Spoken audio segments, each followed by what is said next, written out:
Before I say anything else, I just want to let you guys know, oh my gosh, The Hobbit is coming out on DVD tomorrow. I enjoyed the heck out of that movie. I'm probably going to rent it and watch it 27 million times. However, I'm not going to buy it on DVD just yet. Because if you remember when the Lord of the Rings movies came out on DVD, everybody bought those, everybody blew $20, $30, and then a few months later, Peter Jackson released the extended editions on DVD. So this time around, I'm going to be smart. I'm going to wait until The Hobbit comes out on the extended edition, because if you're anything like me, not only do you like those movies, but you like to get more bang for your buck. And with the extended editions, you can get the great stuff, not just the good stuff. So that's what I'm going to do. Maybe you'll do it too. Either way, enjoy the heck out of The Hobbit. What a great tale. What a great story. Now, as I happily wear my Atlas Shrugged t-shirt, I'm going to get to the content of this particular video, addressing the criticisms on my video article, The Problem with Libertarian Socialism.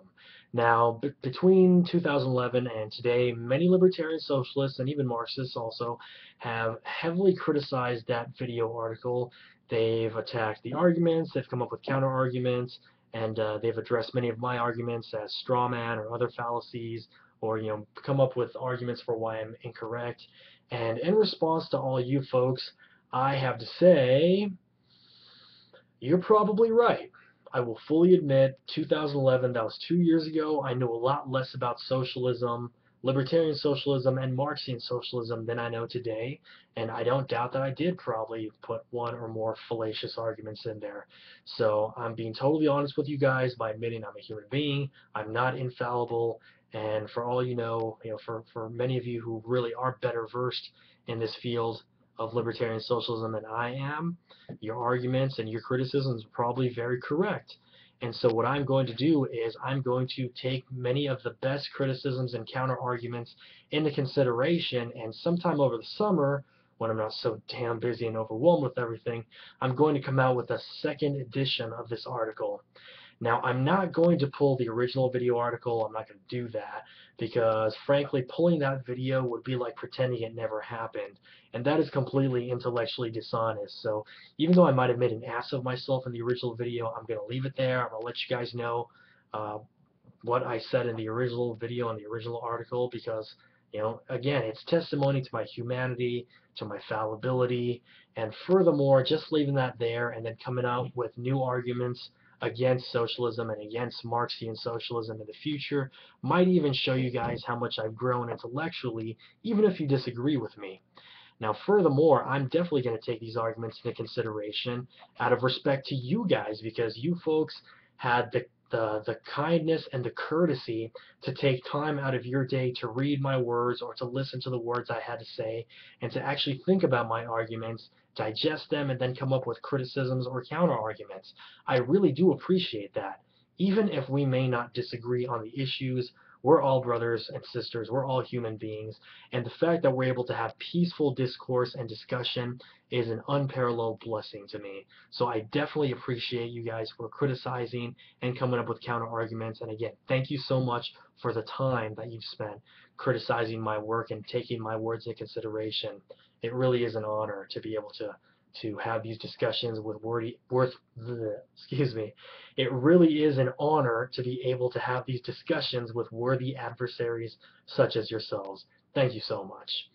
And regarding many of you libertarian socialists, I know many of you folks are in the Noam Chomsky camp. Many of you folks are fans of Rosa Luxemburg. And I know that many of you are actually somewhat open to the general ideas of libertarianism. That's why you're libertarian socialists instead of outright, collectivist socialists, and I definitely appreciate that. I have nothing against you folks wanting to practice a socialistic lifestyle or a communal lifestyle on your own time, on your own dime. As a matter of fact, I totally learned a lot from Ron Paul when he was talking about in a libertarian society, even a capitalist libertarian society, you can still have socialist communities. You can even isolate yourselves from the world at large. That may or may not be your goal. And also, Frederick Bastiat, in his 1850 book, The Law, makes those same arguments. So I definitely have a lot of respect for that position, even if I disagree with socialism in general. Now, because you guys have been so awesome and helping me refine my arguments and also sharing your worldview with me in your counter arguments and in your criticisms, I would like to give you folks an opportunity to take a glimpse into the capitalistic libertarian worldview or the libertarian Republican worldview, maybe even the anarcho-capitalist libertarian worldview, even though I'm a minarchist, but you guys know what I'm getting at. I've got 3 fantastic reads to recommend to you. All 3 of them are very short books. Each one of these books you can read in 1-2 hours tops. And even if you may disagree with what they have to say, they're some of my favorite reads. You might enjoy them too. And because I'm going to honor you folks and completely take your arguments and criticisms into consideration and answer them in writing at a later time in the future, I hope that you folks will have enough respect and honor for me to actually take these reads into consideration. I mean, if you're very secure on your positions, it will not hurt you to read these books and to consider my worldview as a capitalistic libertarian. The first book that I'm going to highly recommend to you is a novel by Eugen Richter titled Pictures of the Socialistic Future. This really is a remarkable novel. It was written in 1893, long before the Russian revolutions of 1905 and 1917. And in this novel, Richter addresses Marx's main ideas in Communist Manifesto, the German ideology, Capital Volumes 1 through 3, and then he argues against them in the form of this narrative by showing the logical conclusion of what they'll end up as. And he really shows, even in 1893, a firm grasp on what really could happen. I mean, when you're reading this 1893 novel, you could swear that you're taking a glimpse into the Soviet Union under Stalin. It really is incredible. Now, I'm not going to connect libertarian socialism with Stalin outright, but the reason I'm addressing this is because many, many, many libertarian socialists that I've come across have been Marxist also. So I would definitely encourage you guys to take this into consideration and maybe see where some of the logical breakdowns in Marxist theory happen between the theory and actual action. You can download Pictures of a Socialistic Future for free at Mises.org, Mises.org. You can download it as a PDF file to print out, or you can download the EPUB file so you can read it on your Nook or your Kindle e-reader, absolutely free. Highly recommend it. Now, the second read I have for you is a great one, only 85 pages, 3 Whys of the Russian Revolution by Richard Pipes. A very remarkable book, and in this book, Pipes answers the questions, why did Tsarism fall, why did the Bolsheviks triumph, and why did Stalin succeed Lenin?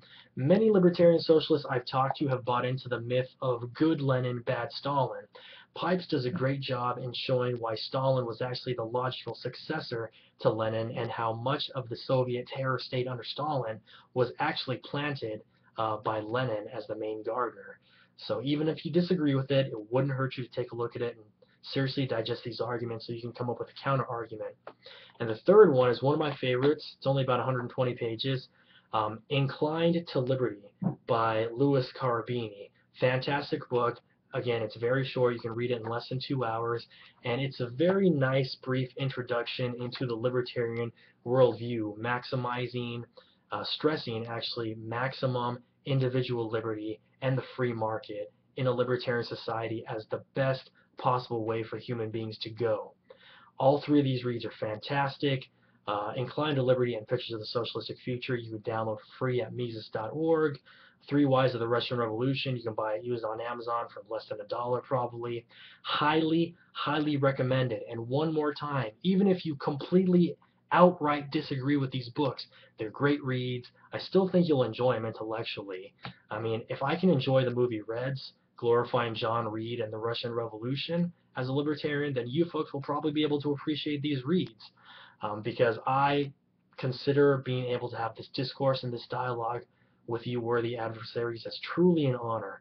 So because I'm going to honor you and continue reading libertarian socialist literature and Marxist socialist literature, I hope that you folks will seriously give these a consideration. Thank you so much for your time and for actually reading my work. I really do appreciate it.